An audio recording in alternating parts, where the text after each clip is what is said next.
Hello and welcome to my channel. In this video we are going to solve question number 17 to 22 from exercise 3.2 matrices chapter.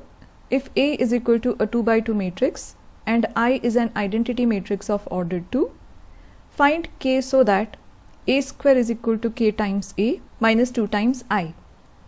Now in this question we have to find out the value of K given this equation. So here I have written A square in the form of A times A is equal to K times A minus 2 times I. Now let us start with A times A. That is, A has to be multiplied by itself. So A times A is written over here. Now we are going to perform a 2 by 2 matrix multiplication, and I have explained step by step about 2 by 2 matrix multiplication in question 3.1, that is 3I of exercise 3.2. Now you can click on this link to go through the steps. Now coming back to this, I have written the elements and details over here. So if you want to give a try, you can pause the video and start with the multiplication and check the answers. Now here we are going to start with the first row and first column. So 3 times 3 is 9 and minus 2 times 4 is minus 8. Now first row and second column, 3 times negative 2 is negative 6. Negative 2 times negative 2 is positive 4. Now the second row and first column, 4 times 3 is 12. Minus 2 times 4 is minus 8. Now second row and second column, 4 times minus 2 is minus 8 and minus 2 times minus 2 is plus 4. Now this matrix simplifies as 9 minus 8 is 1, minus 6 plus 4 is minus 2, 12 minus 8 is 4 and minus 8 plus 4 is minus 4. So this is the value of A times A. Now we have written the equation over here again. So in place of A times A we have substituted its value, that is 1 minus 2, 4 and minus 4 is equal to K times A. So the matrix A is written over here and multiplied by the scalar quantity K minus 2 times the identity matrix is 1, 0, 0, 1. Now we are going to simplify this equation furthermore. So here we have the left hand side remains the same is equal to, now K multiplies with each and every element of this matrix. So we get 3K minus 2K, 4K and minus 2K minus 2 multiplies with the identity matrix giving us 2, 0, 0, 2. Now these matrices are of the same order. So by using the law of equality of matrix, we can equate each element of the respective positions together. So here we have considered the first positions. So here 1 is equal to 3K minus 2. You can take any positions and equate them. So you could have taken the second positions as well, that is negative 2 equal to negative 2K minus 0. Any equation you pick would have given you the same value of K. Now here I have picked the first position. Now taking negative 2 on the other side of equal to sign, we get 3K is equal to 1 minus 2 becomes plus 2. So 3K will be equal to 3 or K will be equal to 3 gets divided by 3, giving us the value of K as 1. So this is the answer for this question. Now let us move on to the 18th question.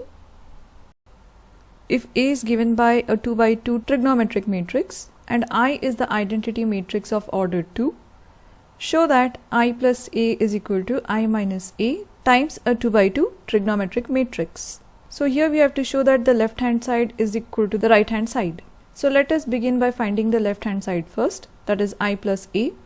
So here I plus A is equal to, since I is given as a 2 by 2 identity matrix, we have written it as 1, 0, 0, 1 plus the matrix A is written over here is equal to, now since the orders are same, we are going to add element by element, that is 1 plus 0 is 1, 0 plus and minus is minus tan alpha over 2, 0 plus tan alpha over 2 is tan alpha over 2 and 1 plus 0 is 1. Now this gives us the value of I plus A, and let us consider this as our equation 1. Now let us focus on I minus A. Now here we have to perform a subtraction operation. So I minus A, 1 minus 0 is 1, 0 minus of minus is plus, so we get plus tan alpha over 2. Now 0 minus tan alpha over 2 is minus tan alpha over 2 and 1 minus 0 is 1. Now once we have got I minus A, let us multiply with this trigonometric matrix. So here we have shown the multiplication. Since both are 2 by 2 matrices, let us take the first row and first column. So 1 times cos alpha is cos alpha plus tan alpha over 2 times sin alpha. Now first row and second column, 1 times minus sin alpha is minus sin alpha plus tan alpha over 2 times cos alpha. Now second row and first column, minus tan alpha over 2 times cos alpha plus 1 times sin alpha. Now second row and second column, minus tan alpha over 2 times minus sin alpha. So minus of minus becomes plus 1 times cos alpha. Now once we have got this, we have to make use of trigonometric half angle formulae. So let me take this matrix in the next page for easy reference. So it's the same matrix written over here. Now using half angle formulae for tan alpha over 2. This is a half angle because the angle alpha is divided by 2.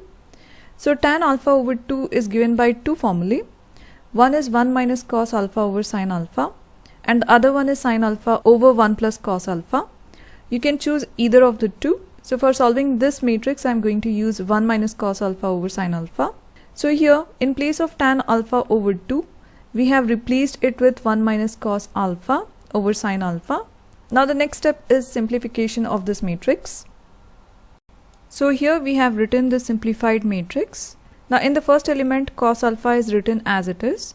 Now the sin alpha from the denominator divides the sin alpha from the numerator. So we get cos alpha plus 1 minus cos alpha. Now in the second element, this sin alpha multiplies with this sin alpha. So we are going to take a common LCM. So sin alpha times minus sin alpha gives us minus sin square alpha plus, now this 1 minus cos alpha is going to be multiplied with cos alpha. So cos alpha times 1 is cos alpha and cos alpha times minus cos alpha gives us minus cos square alpha. Now the common denominator is sin alpha. Now in the third element, 1 minus cos alpha gets multiplied with cos alpha. So we have a minus also over here. So minus cos alpha times 1 gives us minus cos alpha. Now minus of minus is plus. So plus cos alpha times cos alpha gives us cos square alpha. Now this sin alpha, again we are going to take a common LCM. So it multiplies with sin alpha giving us plus sin square alpha. Now divided by sin alpha. Now the last element is, now sin alpha and sin alpha again gets divided. So we are left with 1 minus cos alpha plus cos alpha. Now let us further simplify this. So in the first element, the cos alpha and cos alpha gets cancelled because one is positive and one is negative. So we are left with positive 1. In the second element, we have taken cos alpha first. And if we look carefully, minus sin square alpha and minus cos square alpha, we can take the minus sign common out and in the bracket we can write cos square alpha plus sin square alpha. We did this because this is a trigonometric identity which will go down to 1. And in the third element, again the same thing happens. That is cos square alpha plus sin square alpha, we get 1 minus cos alpha over sin alpha.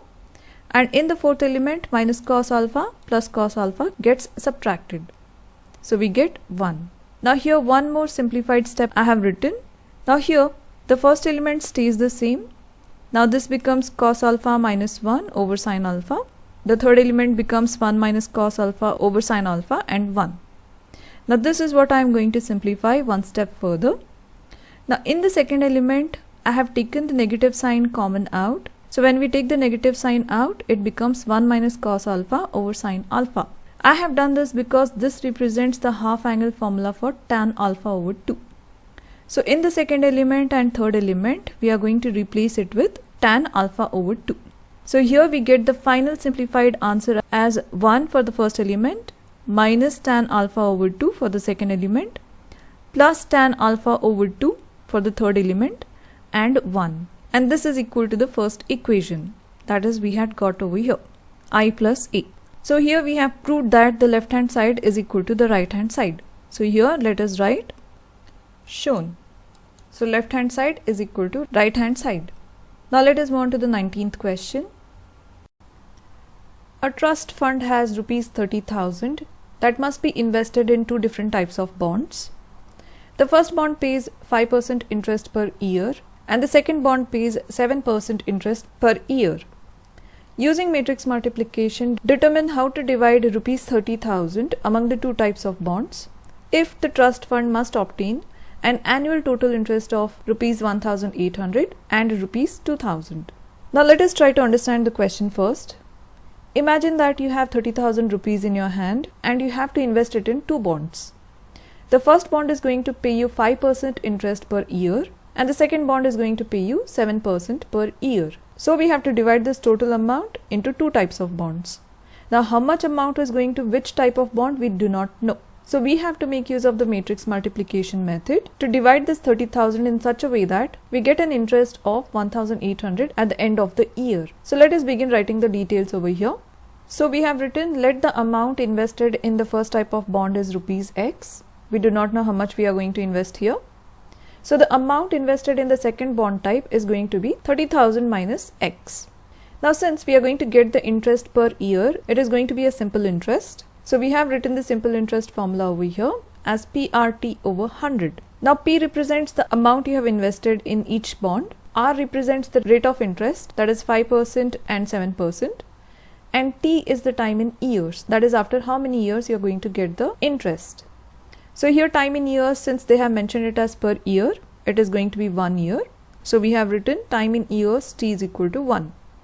So this formula simplifies now as simple interest SI is equal to PR over 100. Now here I have made a matrix multiplication, that is principal amount we are going to invest, that is going to be 1 matrix, and the rate is in percentage. So R over 100 I have taken as 1 matrix is equal to simple interest.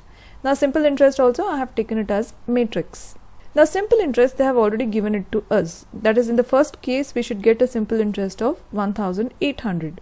Now this, if we consider it as a matrix, this has just one element, that is 1 row and 1 column.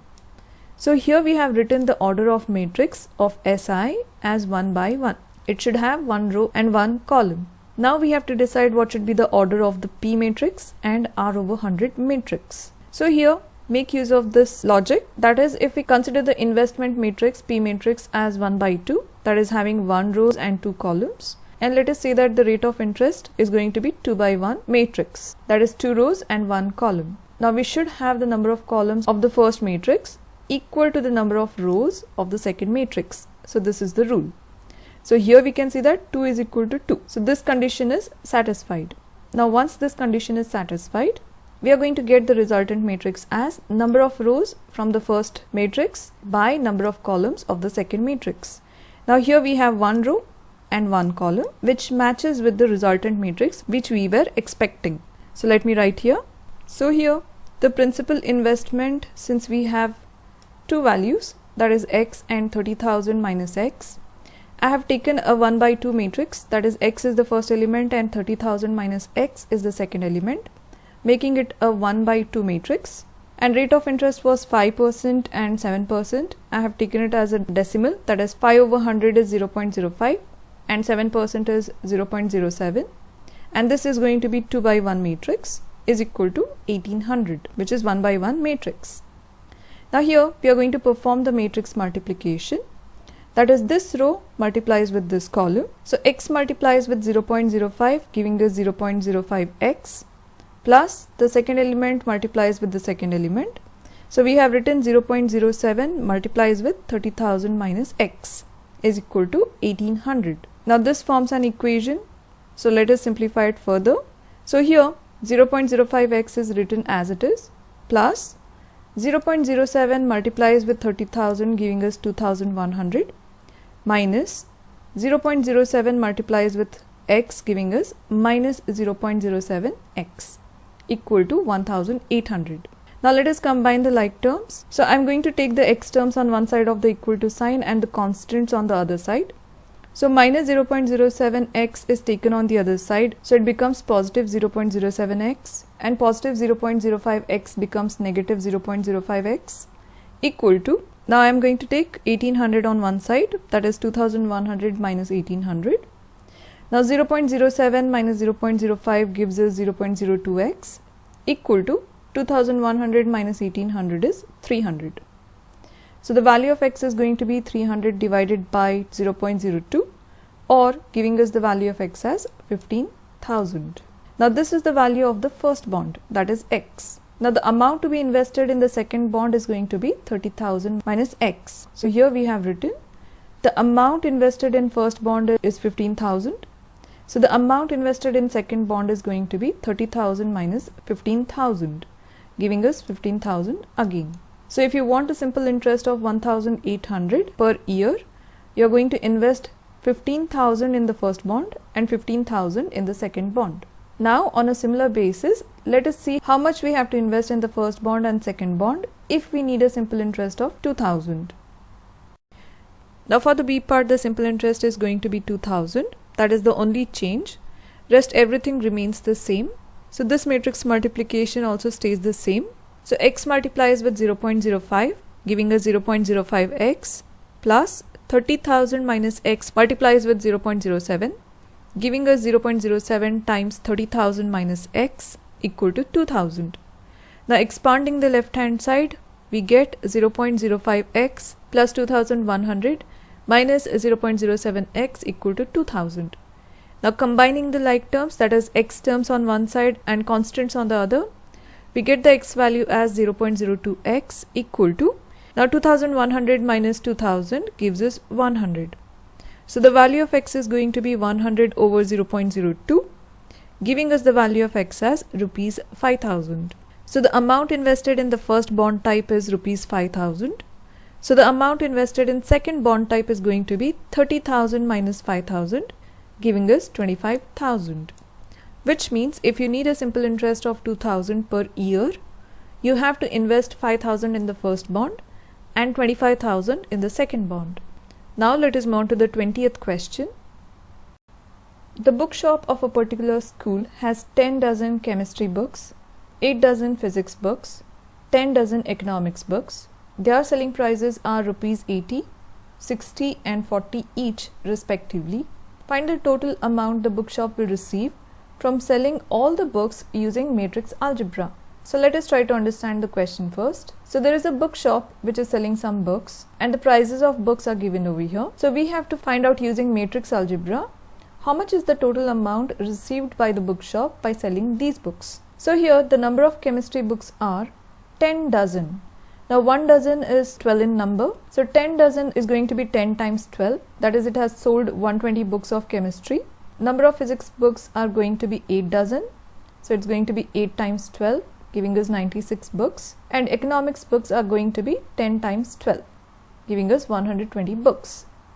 So these are the number of books it has sold and these are the prices. Now we have to use matrix algebra. So here we have made a relationship, that is number of books times cost of each book is equal to the total cost. So number of books, since we have 3 subjects, we have taken the number of books as 3 elements, and since each book has different price, we have taken again 3 elements for the cost, is equal to, now the total cost is going to be a 1 by 1 matrix because since we are finding the total amount. Now here again we are going to use the logic which we had previously used in 19th question, that is, since the resultant matrix is going to be 1 by 1, we have to frame these two matrices in such a way that the number of columns of this matrix will be equal to number of rows of this matrix, and then this row by this column gives us the resultant matrix. So here we have taken for the number of books the order as 1 by 3 and cost of each book as 3 by 1 matrix. So here you can see the number of columns is equal to the number of rows. So the condition is satisfied. So the resultant is going to be 1 by 1 matrix. So here number of books, let us take it as 120, 96 and 120, and cost of each book as 80, 60 and 40. So this becomes the row matrix and this becomes the column matrix is equal to the total cost. Now here we are going to perform the multiplication, that is row by column. So 120 multiplies with 80 plus 96 multiplies with 60 plus 120 multiplies with 40 equal to total cost. So simplifying this and adding the values, we get the total cost as 20,160. So this is the total cost received by the bookshop after selling these books. Now let us move on to the 21st question. Assume x, y, z, w and p are matrices of the order 2 by n, 3 by k, 2 by p, n by 3 and p by k respectively. Choose the correct answer in exercises 21 and 22. Now question 21 and 22 are multiple choice questions. So let us start with the 21st one. The restriction on n, k and p so that p times y plus w times y will be defined are. So here we can see 4 options are given. So we need to choose the correct option. So to begin with, let us concentrate on the multiplication between the matrix P and matrix Y. Now for p times y, we have written their respective orders. For p, we had the order as p by k, and y we had the order as 3 by k. Now remember that if we have to multiply two matrices, the number of columns of the first matrix should be equal to the number of rows of the second matrix, which means here k should be equal to 3. So we have written k equal to 3. And the next thing is, when the number of columns will be equal to the number of rows, the resultant matrix, that is the order of the resulting matrix by the multiplication of these two, will have the order of the number of rows of the first matrix by number of columns of the second matrix. So here in this case it is going to be p by k. So here we have written order of resulting matrix as p by k. Now once we have got this, let us focus on wy. Now here also we are going to use the same logic. That is, if we have to multiply two matrices, then the number of columns of the first matrix should be equal to the number of rows of the second matrix. So here it is already equal, 3 by 3. So once we have got this, the order of the resulting matrix, that is when we multiply w with y, the resulting matrix will be of the order n by k. So we have written here n by k. Now the order of the first matrix product is p by k, and the order of the second matrix product is going to be n by k. Now the next step is we have to add the result of this matrix with this matrix. Now if we need to add those two matrices, the orders must be same. So here we have written, for addition of matrices, the orders must be same, which means this order p by k should be equal to the order n by k. And the value of k we have already got it as 3. So here we have written p by 3 will be equal to n by 3. Now here the number of columns is equal to number of columns. So the number of rows should be equal to number of rows. Then only the addition of these two matrices is possible. So here we are going to get, so the first condition is that the value of k should be equal to 3, and the second condition is p should be equal to n. So here we have our answer in option A, that is k equal to 3 and p is equal to n. Now let us move on to the 22nd question. If n is equal to p, then the order of the matrix 7x minus 5z is. Now we have taken the orders once again over here. Now we have to find out what will be the orders of the matrix 7x minus 5z. Now 7 and 5 are scalar quantities, so we can just skip them and consider x minus z. So let me take their orders now. So here I have written x minus z. The order of x is 2 by n minus the order of z is 2 by p. Now it is given in the question that n is equal to p. So either I can change n is equal to p over here. So I have written the first order as 2 by p minus 2 by p, which means the order of x has to be 2 by p and order of z has to be 2 by p. You can see the orders have become same now for the subtraction to take place. But in the option we can see 2 by p is not given. So in place of p, let us change it to n. So we get the order as 2 by n minus 2 by n. Now we can see option B has the order as 2 by n. So if the subtraction has to take place between 7x and 5z, the orders of x and z have to be 2 by n. I hope you have understood all the steps and liked the video. And if you found this video useful, then check out these playlists where you'll find more examples of this kind. And if you're liking my videos, like, share and subscribe to my channel. And thank you for watching.